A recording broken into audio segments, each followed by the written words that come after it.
Valentin, bonjour. 6h42. Dans 5 minutes, la revue de presse d'Olivier Delagarde. D'abord, les correspondants d'Europe 1, c'est votre revue de presse internationale. Nous partons en Irlande. Bonjour Clémence Pénard. Bonjour. Vous êtes à Dublin, Clémence, pour Europe 1. Les gros titres des journaux en Irlande. Eh bien, Dublin va acheter à la France des centaines de véhicules blindés, selon The Irish Times, pour un montant pouvant atteindre 600 millions d'euros. Le plus gros investissement dans l'histoire de l'armée irlandaise, rapporte The Journal. Les discussions ne font toutefois que commencer. Au programme, plusieurs types de véhicules blindés, donc des technologies anti-drones et possiblement un radar militaire, liste The Independent. Un tournant stratégique qui intervient alors que l'Irlande, pays neutre non membre de l'OTAN, prendra la présidence tournante de l'Union européenne en juillet et s'est engagé à augmenter ses dépenses militaires de 50% d'ici 2028. Nous partons maintenant au Brésil. Jean-Claude Gérez, correspondant d'Europe 1 à Rio. De quoi parlent les médias brésiliens ? Des 70 millions de Brésiliens, soit 41% de la population, qui vivent en présence du crime organisé dans leur quartier.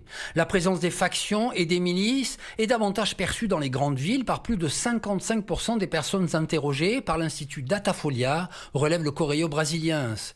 Mais le phénomène, souligne CNN Brésil, touche désormais largement les zones rurales. Cette expansion territoriale s'explique notamment par la croissance exponentielle de groupes criminels comme le PCC et le Commando Vermelho, décrypte la Folha de São Paulo.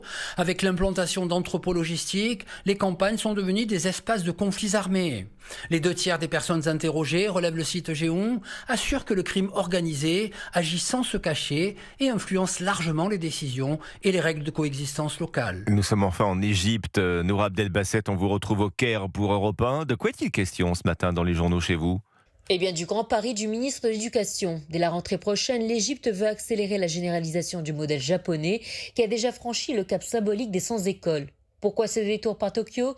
Dans les colonnes de l'Ahram, le constat est sans concession. Face au fléau des cours particuliers, l'école traditionnelle n'éduque plus. Pour rebâtir le civisme, l'État mise sur le tokatsu, une méthode globale où les élèves gèrent eux-mêmes la vie de la classe, de la résolution des conflits jusqu'au nettoyage des locaux.